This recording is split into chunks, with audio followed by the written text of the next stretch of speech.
Nuestra galaxia, la Vía Láctea, está formada por miles de millones de estrellas ardientes y brillantes. En su periferia resplandece una estrella como cualquier otra, el Sol. Es la única estrella cercana en más de un sentido. Ya ha transcurrido más de la mitad de la vida del Sol y algún día finalmente morirá. Su luz y su calor han permitido que florezca la vida en la Tierra. Pero toda esa luz tiene un lado oscuro. Las fuerzas del Sol son impredecibles. A veces se producen en su superficie explosiones que proyectan su furia interior a grandes distancias en el espacio. Las tormentas solares pueden poner en peligro la Tierra. A pesar de nuestras avanzadas tecnologías, hay poco que podamos hacer para defendernos de la cólera del Sol. Una tormenta solar de la suficiente intensidad puede causar el colapso de nuestras redes eléctricas, de Internet y de los sistemas de navegación. Los aviones no podrán volar y las centrales eléctricas se apagarán. La cuestión no es si ocurrirá, sino cuándo.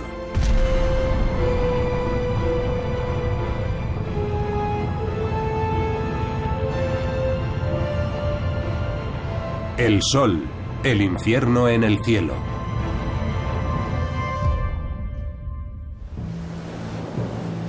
Septiembre de 1859. La goleta Southern Cross lleva 3 meses en el mar navegando rumbo a San Francisco, en la costa oeste de Estados Unidos. Frente a las costas de Chile, el barco se ve atrapado en una tormenta. Las olas sacuden el navío mientras en el cielo se desata el infierno. El cielo se tiñe de rojo sangre en una de las auroras más poderosas jamás vistas. Descargas eléctricas, el llamado fuego de San Telmo, chisporrotean en lo alto de los mástiles y las vergas. A la mañana siguiente, el cielo resplandece como si el mundo entero estuviera en llamas. Cuando el barco llega a San Francisco, la tripulación descubre con sorpresa que las luces se han visto en todo el mundo. En Europa, esta aurora boreal se ve en latitudes tan meridionales como Italia. En las montañas rocosas, la gente se despierta por una luz tan brillante que permite leer un periódico. Pensando que ya es de día, empiezan a preparar el desayuno. Este espectáculo natural se llega a ver incluso en el Caribe. En los territorios septentrionales de Europa y América del Norte, una sobrecarga eléctrica recorre las líneas telegráficas. Las redes de telégrafos, recientemente tendidas, enloquecen. En sus oficinas, las chispas prenden fuego a los rollos de papel.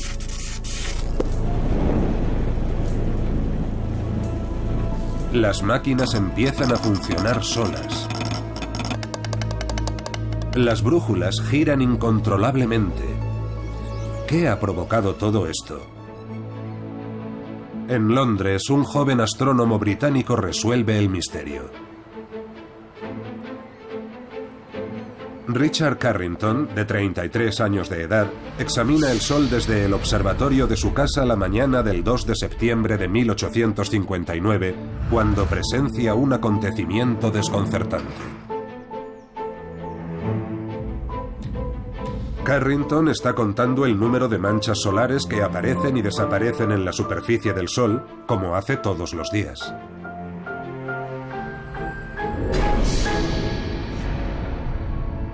A nosotros nos parecen negras, a pesar de estar extraordinariamente calientes. Ahora sabemos que están más frías que el resto de la superficie del Sol y que las produce el campo magnético solar.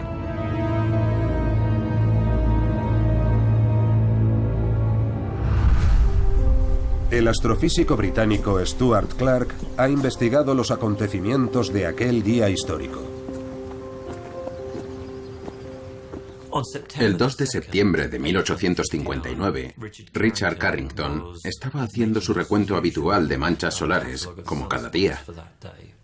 Pero aquel día vio algo completamente insólito, algo que no había visto nunca. Había un grupo de manchas solares extremadamente grandes, cerca de 10 veces el diámetro de la Tierra. Y mientras Carrington las estaba dibujando, aparecieron dos gotas de luz intensamente brillantes sobre las manchas solares. Eran extraordinariamente brillantes, y en unos pocos minutos se fueron apagando y se desvanecieron. Carrington nunca había visto nada parecido a aquello. Era la primera vez que un humano veía una erupción solar. Carrington se dirige al observatorio de Kew con la esperanza de encontrar a algún otro testigo del espectacular evento, pero no tiene suerte. Sin embargo, cuando se dispone a marcharse, el director del observatorio sale en su busca. Y le dice, hay algo que tienes que ver. Porque en Kew había un instrumento magnético.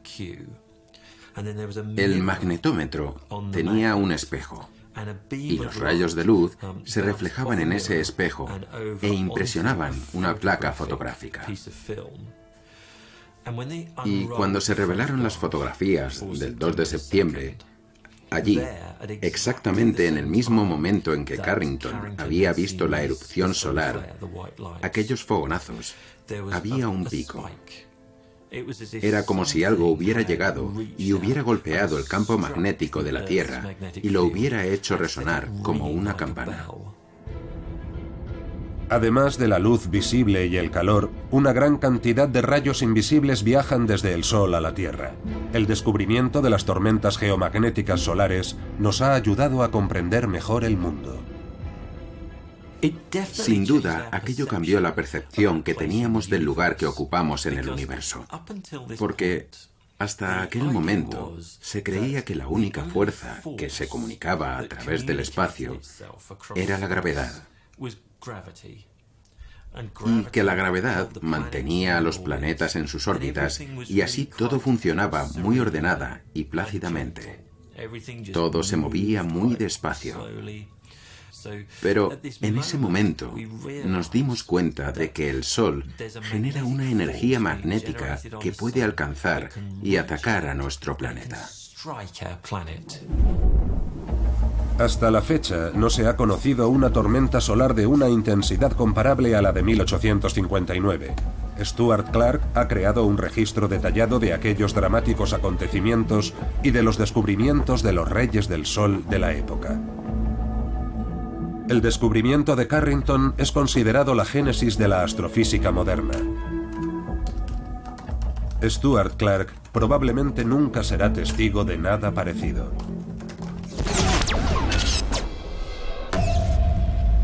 El análisis de antiguas capas de hielo en el Ártico parece indicar que la Tierra puede vivir una tormenta como la de 1859 cada 500 años, pero no todos los científicos están de acuerdo.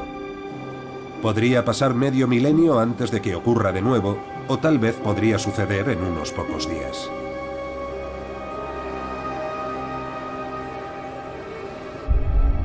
Desde los acontecimientos de 1859, el Sol ha permanecido bajo estrecha vigilancia. Hoy en día, las sondas espaciales recogen datos y actúan como un sistema de alerta temprana. Cuanto más digitalizado e interconectado esté nuestro planeta, mayor será la catástrofe que puede causar una gran tormenta solar.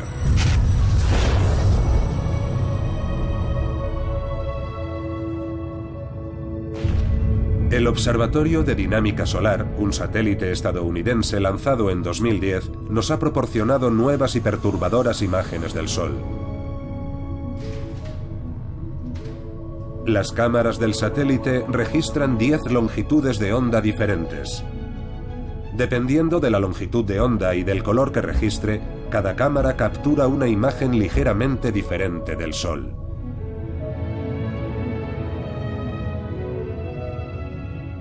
Desde que el Observatorio de Dinámica Solar comenzó a tomar imágenes del Sol en diferentes colores, hemos podido ver su superficie más clara, más nítida y mucho más impresionante.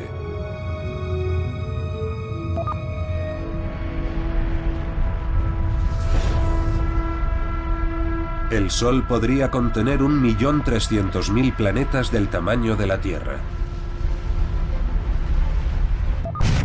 En realidad es una bola de gas ardiente, no un objeto sólido. En su interior, los núcleos atómicos forman un plasma eléctrico que arde a temperaturas de varios millones de grados. Todo esto ocurre en longitudes de onda de luz invisibles para el ojo humano.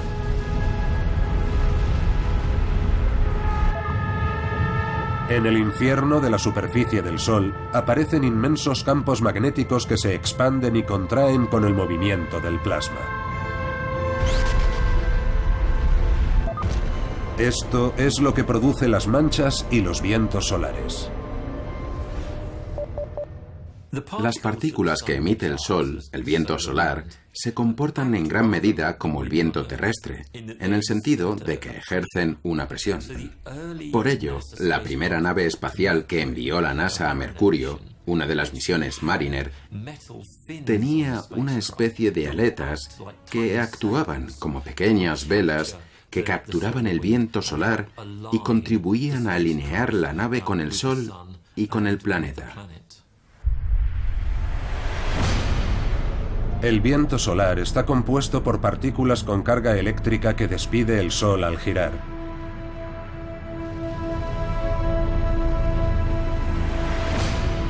El campo magnético de la Tierra protege nuestro planeta de los efectos de este viento. Cuando la atmósfera comienza a brillar sobre los polos, es porque nuestro campo magnético está siendo atacado. Cuando se producen grandes erupciones, conocidas como eyecciones de masa coronal, el viento solar se convierte en una tormenta.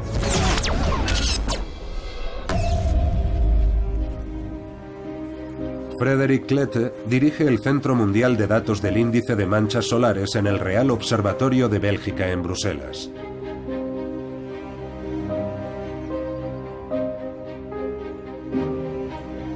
Aquí, los investigadores recopilan datos procedentes de todo el mundo para crear un índice diario de manchas solares. El tamaño de estas manchas es casi increíble. Las más pequeñas son del tamaño de la Tierra. Y en realidad, muchos de estos puntos son aún más grandes. Y los puntos más grandes, es decir, las agrupaciones más grandes, que han generado las tormentas solares más fuertes de las que tenemos constancia, son en general manchas gigantes que podrían contener 10 o 15 planetas como la Tierra en una sola mancha solar. Y cuando te das cuenta de que esas manchas solo son un efecto de unos campos magnéticos gigantes, que son a su vez 1000 veces más potentes que el campo magnético de la Tierra, el que mueve las agujas de nuestras brújulas, te das cuenta de que la potencia de estos campos magnéticos no se puede comparar con nada que exista en la Tierra. Según va girando el Sol, cambia la ubicación de las manchas solares. Estas también aparecen y desaparecen en ciclos que duran unos 11 años. Durante los periodos de actividad solar mínima, pueden pasar meses sin que aparezcan manchas solares visibles. Años más tarde, durante el máximo solar, aparecen cientos de ellas. Desde hace siglos, los telescopios están recopilando información sobre el Sol y su comportamiento. Y cuanto más grande es el telescopio, mayor es su efectividad. El mayor telescopio solar de Europa se encuentra en las Islas Canarias, en medio del Atlántico. El telescopio se llama Gregor en honor al astrónomo y diseñador de telescopios escocés James Gregory. La instalación es un proyecto conjunto de varios institutos de investigación alemanes. Situado en Tenerife, a 2.400 metros sobre el nivel del mar, Gregor forma parte de un conjunto de observatorios dedicados en gran medida al estudio del Sol y su actividad. Gracias a los vientos constantes procedentes del mar, el aire caliente ascendente no afecta a la nitidez de las imágenes tomadas. Gregor, el vecino telescopio de Torre al Vacío y otras instalaciones investigan procesos físicos que se producen en áreas de no más de 50 kilómetros de diámetro.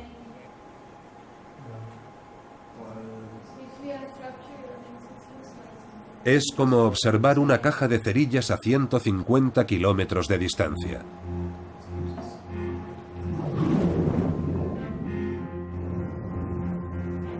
Se estudian tanto las propiedades visibles del Sol como las infrarrojas, además de la capa de gas que nosotros vemos como su superficie. Pero, ¿por qué nos tomamos tantas molestias en la Tierra cuando los telescopios espaciales están mucho más cerca del objeto de las investigaciones? La razón fundamental para hacer desde la Tierra observaciones solares es poder utilizar grandes telescopios. Cuanto más grande es la apertura, se pueden observar estructuras más detalladas, ya que un telescopio se comporta como un cubo de luz. Es decir, que se necesita una gran apertura para capturar muchos fotones, y esos fotones son necesarios si queremos hacer mediciones muy precisas, y eso es algo que no se puede hacer desde el espacio. El mayor telescopio solar que hay en órbita tiene un diámetro de 50 centímetros. El telescopio solar más pequeño de Tenerife tiene 70 centímetros, de modo que ya es más grande. Esa es la razón de construir grandes telescopios, aunque también hay buenas razones para tenerlos en el espacio. La atmósfera terrestre bloquea la luz ultravioleta y los rayos X. Para medirlos con precisión, el equipo debe encontrarse en el espacio. Así pues, los científicos combinan los datos que se capturan en el espacio con los que recogen desde la Tierra. La mayor parte de la investigación se centra en las características y el comportamiento de los campos magnéticos del Sol. Estos campos producen pulsos en la superficie y generan las temidas tormentas solares. En Tenerife, los astrónomos elaboran mapas del campo magnético solar. De esta forma pueden contribuir a predecir cuándo y dónde se producirán tormentas solares.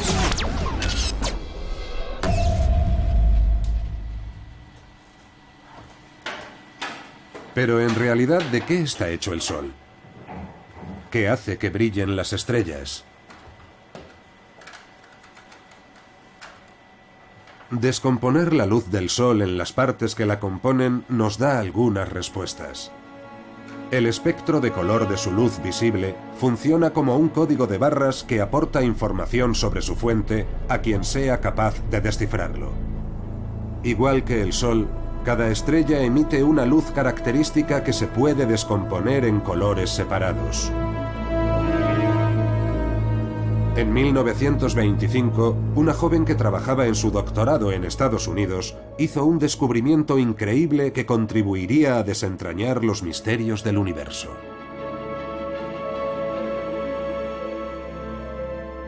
Cecilia Payne es una de las más grandes figuras que ha dado la astrofísica jamás. Era absolutamente increíble. Ella fue quien descifró el código de barras de la luz de las estrellas y determinó que todas ellas, incluido el Sol, son iguales, ya que constan principalmente de dos elementos, hidrógeno y helio. La clave de este descubrimiento radica en las líneas negras del espectro de color de la luz. Estas líneas existen donde quiera que ciertos elementos químicos bloquean la luz, creando una huella dactilar característica de las estrellas. Y de hecho, era algo tan revolucionario para la época que su supervisor le aconsejó que, al exponer en las conclusiones de su tesis lo que había descubierto, incluyera una nota advirtiendo que podía haber algún error de cálculo en alguna parte. Pero por supuesto no lo había. Fue uno de los mayores avances en astrofísica que se han hecho nunca.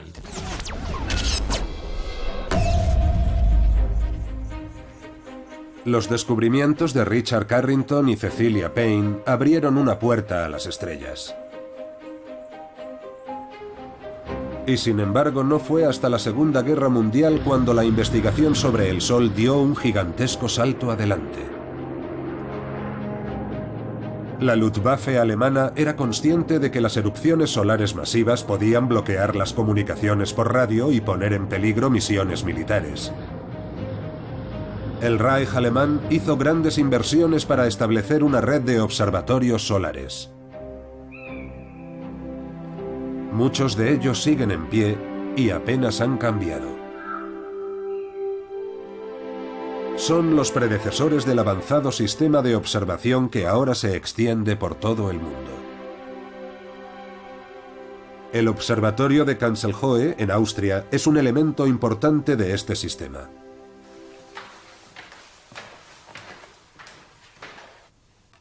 Durante las décadas de 1940 y 1950, el aumento de la actividad solar produjo un gran número de manchas solares. Pero en los últimos 60 años han disminuido. Eso no significa que podamos permitirnos prestar al Sol menos atención. Los telescopios más pequeños repartidos por todo el mundo desempeñan un papel muy importante en el seguimiento de la actividad solar. Si comparamos nuestro telescopio con los telescopios de Tenerife, aquellos tienen una resolución muy alta y siempre están observando pequeñas porciones de la superficie solar. Pero estos telescopios pequeños siempre están observando el disco solar completo. Y esto es importante para saber lo que sucede en el Sol, porque una erupción se puede producir en cualquier parte del disco solar, en un borde o en el centro, y por lo tanto es necesario observar todo el Sol. El telescopio registra 10 imágenes por minuto y las transmite alrededor del mundo en pocos segundos. Mantenemos una guardia constante de observación del Sol, es decir, todos los días, todo el año, siempre que se ve el Sol. Y si se produce alguna fulguración, enviamos una alerta a la Agencia Espacial Europea.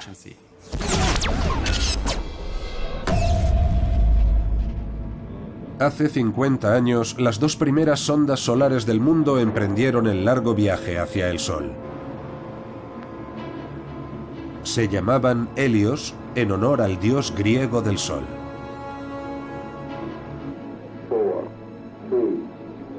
Fue el primer caso de cooperación internacional en el espacio, un proyecto conjunto emprendido por Alemania y Estados Unidos bajo supervisión alemana. Los astrónomos y los físicos solares siempre han querido acercarse todo lo posible al Sol.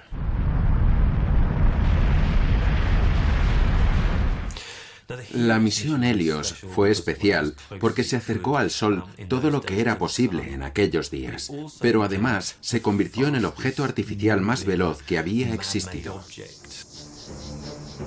Hasta hace poco, las sondas Helios mantuvieron el récord de la nave espacial más rápida de todos los tiempos.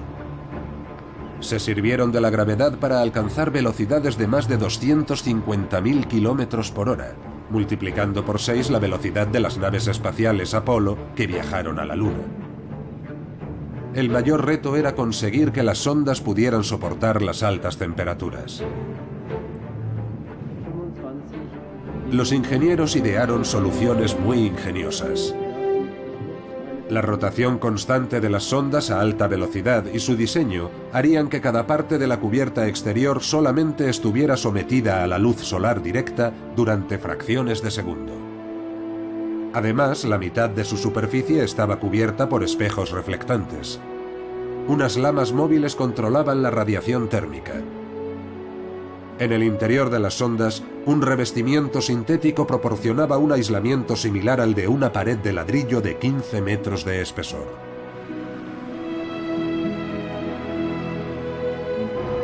El interior de las sondas permaneció a temperatura ambiente a pesar de que la cubierta externa llegó a alcanzar 370 grados centígrados.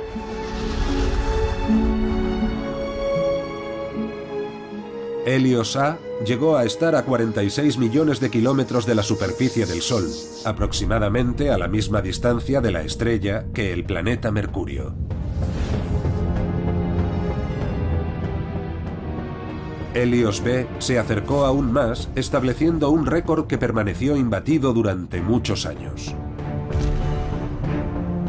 Nadie sabe qué fue de las sondas. Probablemente siguen orbitando alrededor del Sol. ¿Por qué es tan importante el estudio del Sol? ¿Por qué hay equipos enteros dedicados por completo a un único objeto del universo cuando hay billones de estrellas? Ningún otro objeto en el universo tiene una conexión tan directa e inmediata con la Tierra. Estamos estudiando lo que está sucediendo ahora mismo, no lo que ocurrió hace siglos o hace millones de años, sino cosas que están directamente conectadas con la escala temporal en la que vivimos.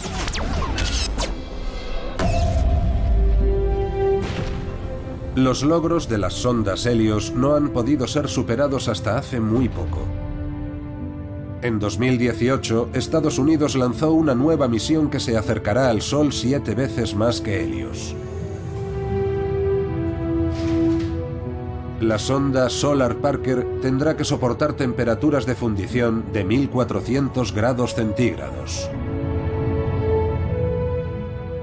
La sonda empleará la asistencia de la gravedad de Venus para cambiar su curso y conseguirá alcanzar velocidades de hasta 700.000 kilómetros por hora a medida que se acerque al Sol.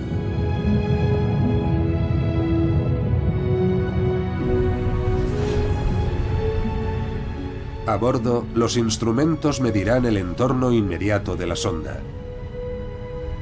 Pero esta sonda no tiene tecnología de teledetección, a diferencia de la nueva sonda solar europea que se está construyendo en Inglaterra.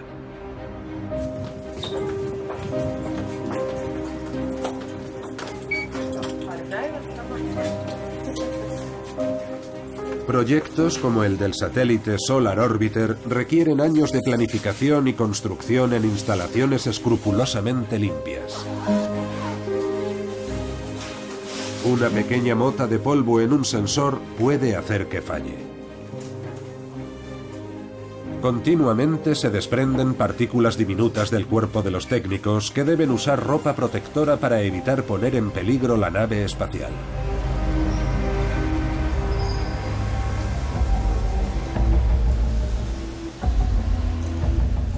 El desarrollo del Solar Orbiter representa una inversión de 500 millones de euros. Enviarlo al espacio costará varios cientos de millones más. Cada día, especialistas de todo el mundo trabajan en la resolución de problemas cruciales. Por ejemplo, cómo montar el escudo térmico.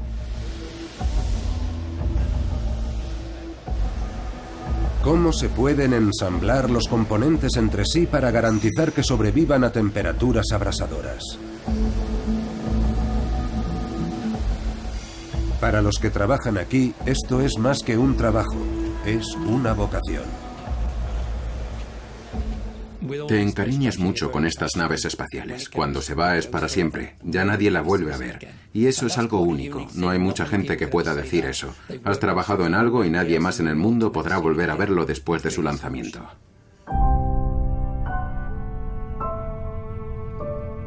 El Solar Orbiter, esperemos, enviará a la Tierra las primeras imágenes de los polos solares.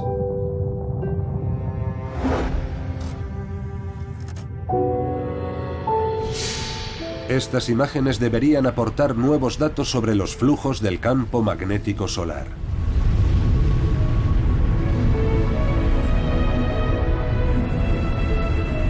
Para cuando la sonda llegue al Sol, habrán transcurrido casi 40 años desde que terminaron las misiones Helios.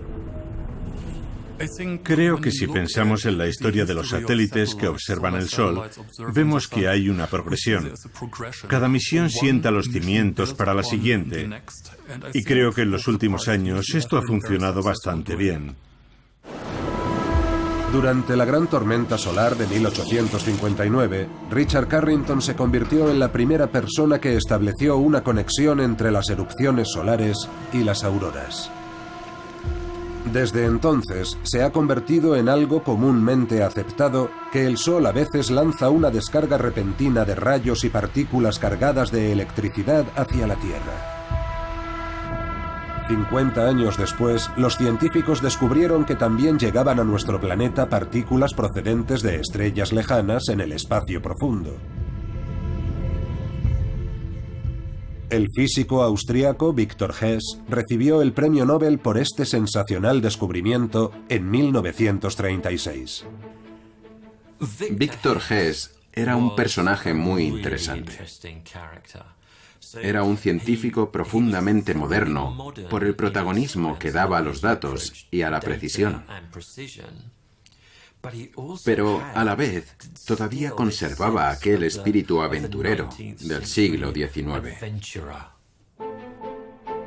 En 1912, Hess se embarcó sin vacilar en varios ascensos en globo aerostático a miles de metros de altitud y constató que la carga eléctrica del aire aumentaba cuanto más ascendía.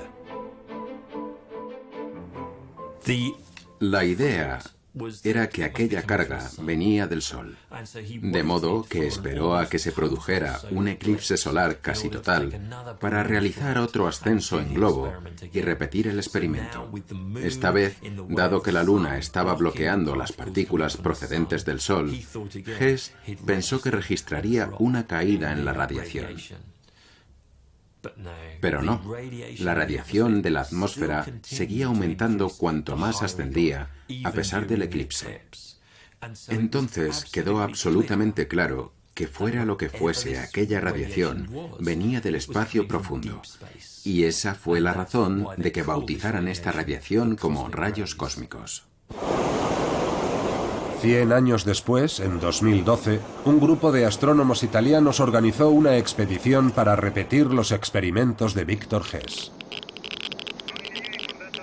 A grandes altitudes sobre la Tierra, cada clic emitido por el contador Geiger representa una partícula que llega del espacio profundo. En los tiempos de Hess, nadie relacionó esta lluvia cósmica con el viento solar y su impacto en nuestro clima. Esta relación viene determinada por los ciclos solares. Aproximadamente cada 11 años el Sol se vuelve extremadamente activo y produce un gran número de manchas solares, y después se calma de nuevo. Ahora estamos en un momento en el que el Sol tiene un nivel de actividad muy bajo. Eso significa que hay semanas enteras en las que no vemos ninguna mancha solar. Pueden aparecer algunos puntos pequeños, muy pequeños, pero esperamos que esta situación continúe durante los próximos 2 años y que luego aumente otra vez. También parece haber otro tipo de ciclo solar más largo que abarca varias décadas.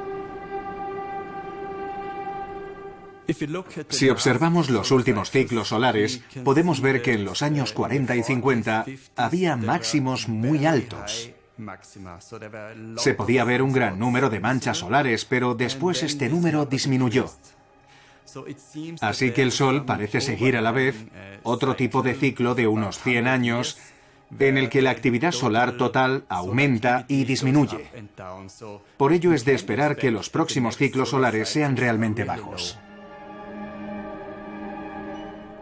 En los 3 últimos ciclos solares la actividad ha bajado, y si trazáramos una línea uniendo esos máximos, llegaríamos a la conclusión de que el próximo máximo solar debería ser muy bajo o totalmente inexistente.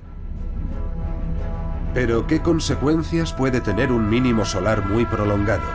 Afecta a los rayos cósmicos que llegan a la Tierra. Cuando la influencia solar disminuye, el número de partículas cargadas que llegan a nuestro planeta aumenta. Cuanto más débil es el viento solar, mayores son los niveles de radiación espacial.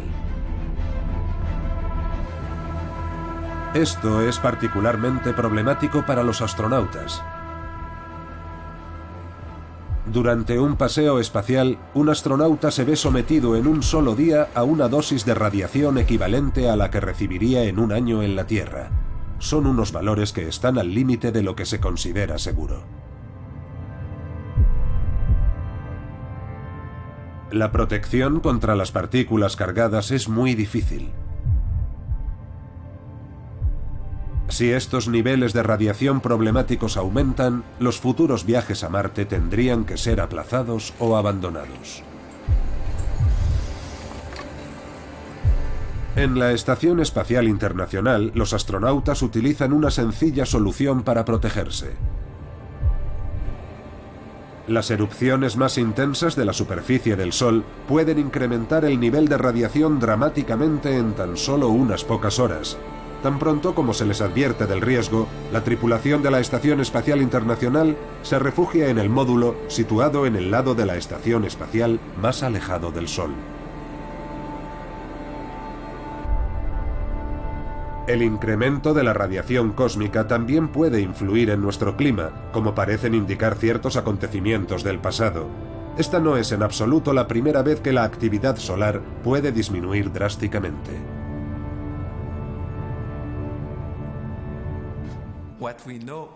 Lo que también sabemos es que hubo episodios en un pasado algo más lejano en los que el ciclo se detuvo casi por completo, de manera que durante varias décadas no se observaron manchas solares. Y los registros que tenemos del clima en esas épocas parecen indicar que esto coincide con periodos en los que, por ejemplo, en Europa los inviernos fueron más fríos que ahora. La historia ha documentado 4 épocas con esas características. 2 de ellas se sitúan a finales de la Edad Media, con unos 200 años de diferencia entre sí. La siguiente se produjo durante la época barroca y la última tuvo lugar a principios del siglo XIX. Hay división de opiniones sobre si el Sol fue el único culpable. El descenso de las temperaturas en estas épocas también podría estar relacionado con erupciones volcánicas u otros desastres naturales. Y si el Sol volviera a hacer algo parecido, ahora podríamos saber exactamente cuál es la influencia que ejerce el Sol sobre la Tierra. Dado que actualmente las temperaturas están en ascenso en la Tierra, este es uno de los interrogantes más importantes a los que nos enfrentamos. ¿Qué efecto tiene el Sol sobre el cambio climático? Desde los años 50 la actividad solar ha ido disminuyendo progresivamente. La tendencia es a la baja, esa es una conclusión evidente.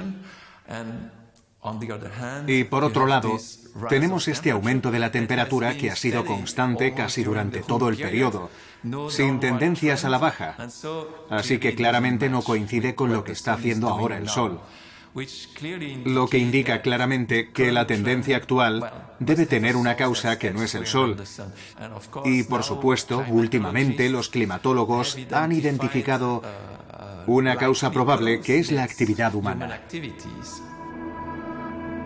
A primera vista, parece que el Sol tiene un impacto reducido en el calentamiento global. Sin embargo, si el Sol se vuelve menos activo, los rayos cósmicos pueden alcanzar más fácilmente la Tierra.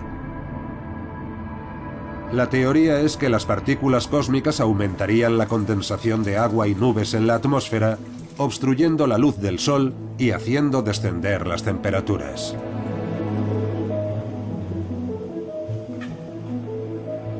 Un experimento de la Organización Europea para la Investigación Nuclear en Ginebra ha corroborado esta teoría. En un tanque de acero se han reproducido las condiciones que se dan en los límites de nuestra atmósfera. La pregunta crucial es, ¿podemos crear nubes en el interior del tanque con partículas cargadas?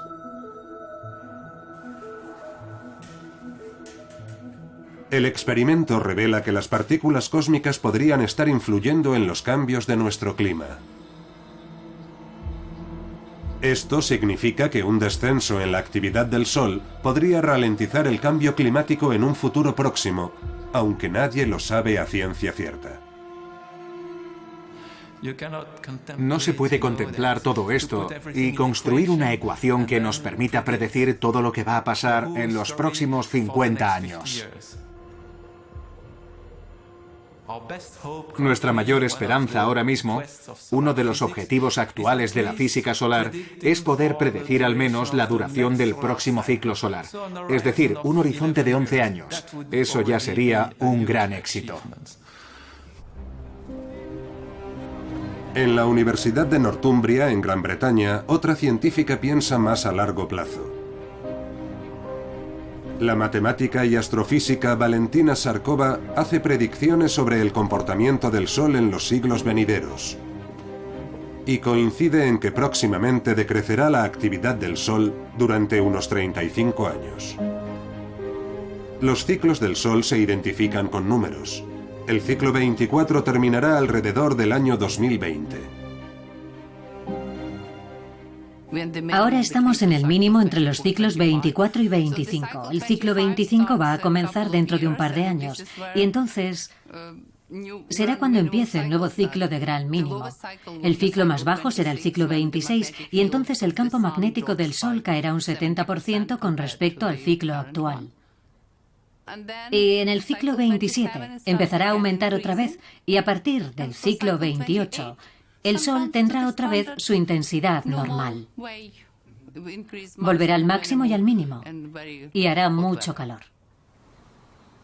El último de estos periodos, conocidos como Gran Mínimo Solar, ocurrió hace 200 años y contribuyó a que se produjera una pequeña glaciación. Pero ¿cómo utiliza Valentina Sarkova esta información para predecir el futuro?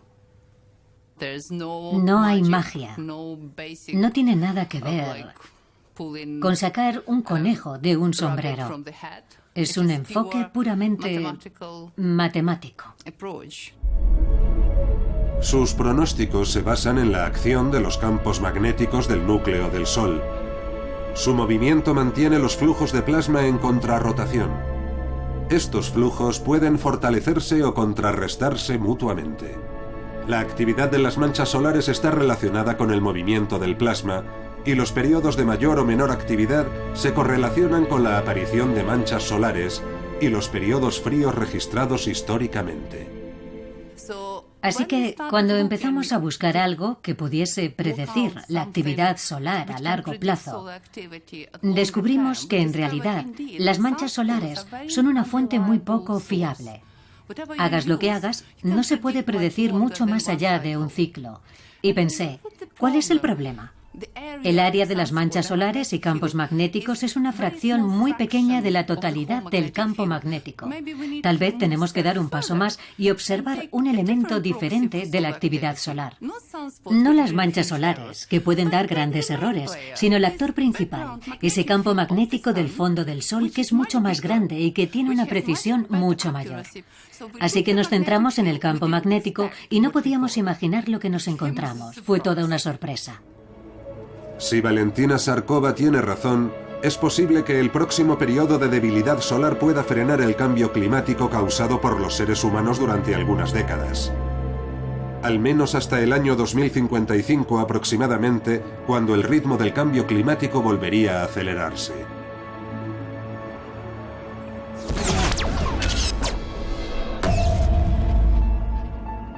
Pero la ausencia de actividad solar no significa en absoluto que vayamos a estar a salvo de los efectos de las tormentas solares. El Sol suele comportarse de forma imprevisible durante las fases de inactividad o de transición. La precisión de los informes meteorológicos espaciales sigue siendo esencial. Una tormenta solar de gran intensidad que alcanzase la Tierra sin previo aviso podría causar daños por valor de $40.000 millones al día solo en Estados Unidos.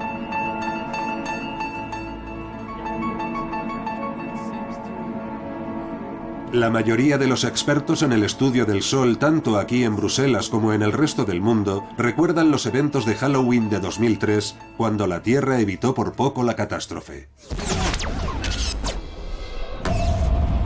El 29 de octubre el cielo de California se tiñe de color rojo sangre. El día 31, el resplandor se ve en Europa Central, como vemos aquí, sobre los edificios de las Naciones Unidas en Viena, Austria.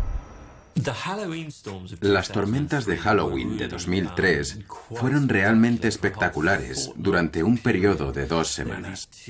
Había 2 enormes grupos de manchas solares que producían erupciones solares casi a diario.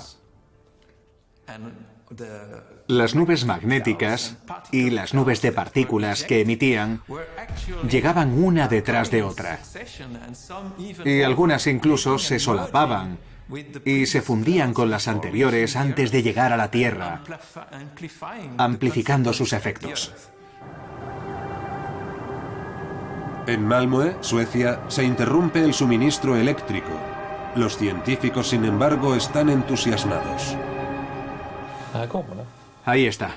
La primera es enorme. Es tan grande como Júpiter. Y ahí hay otra. Y aquí también se está formando algo. La tormenta tarda 19 horas en llegar a la Tierra. Suecia nunca había experimentado una perturbación de este nivel, pero el país tampoco había tenido nunca una red eléctrica tan extensa. Esos mismos días, el cineasta Ed Harriman está filmando un documental sobre la guerra de Irak. El smog de Bagdad filtra los rayos del sol poniente, haciendo que los gigantescos puntos de sol sean visibles a simple vista por primera vez en la historia. En todos los observatorios solares recibimos llamadas de los medios de comunicación solicitando entrevistas y preguntándonos qué era lo que estaba pasando realmente. El tráfico aéreo comienza a experimentar dificultades. El 28 de octubre, la Administración Federal de Aviación de Estados Unidos advierte que los pasajeros y las tripulaciones de aviones que cruzan el Atlántico están expuestos a niveles de radiación más altos de lo habitual. Los vuelos son desviados a rutas más meridionales y altitudes inferiores. En el espacio, se pierde el contacto con un satélite japonés de observación terrestre de $600 millones. Alrededor de la mitad de las naves y satélites de la NASA registraron averías de uno u otro tipo, la mayoría de poca importancia, pero fueron fallos que interfirieron en su funcionamiento normal. El 4 de noviembre se produce la mayor erupción solar de la era moderna visible desde la Tierra. Sorprendentemente, no afecta al planeta. Fue realmente una actividad de alta intensidad. Y la explosión final fue, suponemos, la mayor de todas estas fulguraciones. Pero se produjo en uno de los grupos de manchas justo cuando estaba desapareciendo por el borde oeste. Y por lo tanto, no estaba directamente alineada con la Tierra. Así que la mayor fulguración no llegó a afectarnos directamente.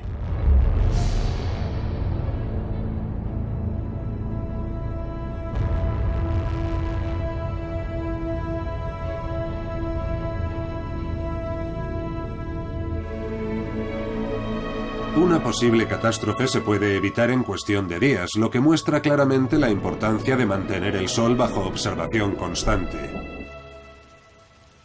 Las tormentas solares ocurren independientemente de las manchas solares y los ciclos solares. Un Sol inactivo no es garantía de seguridad. Estamos a merced de nuestra temperamental estrella para toda la eternidad. Me gusta mucho la forma en que el astrónomo William Herschel lo describió, porque dijo que era como el Nilo para Egipto. Es algo parecido a un volcán. Es como vivir en la ladera de un volcán. Cada año el Nilo inunda la tierra y la fertiliza. La última erupción tuvo lugar hace siglos, así que nadie recuerda lo que puede suceder. Pero tampoco sabes hasta dónde llegarán las inundaciones. No sabes cómo de fértil va a ser la tierra. Está realmente en la categoría de baja probabilidad, pero de alto riesgo de consecuencias graves. Y William Herschel dijo que el Sol era algo así. Era como el Nilo de toda la humanidad.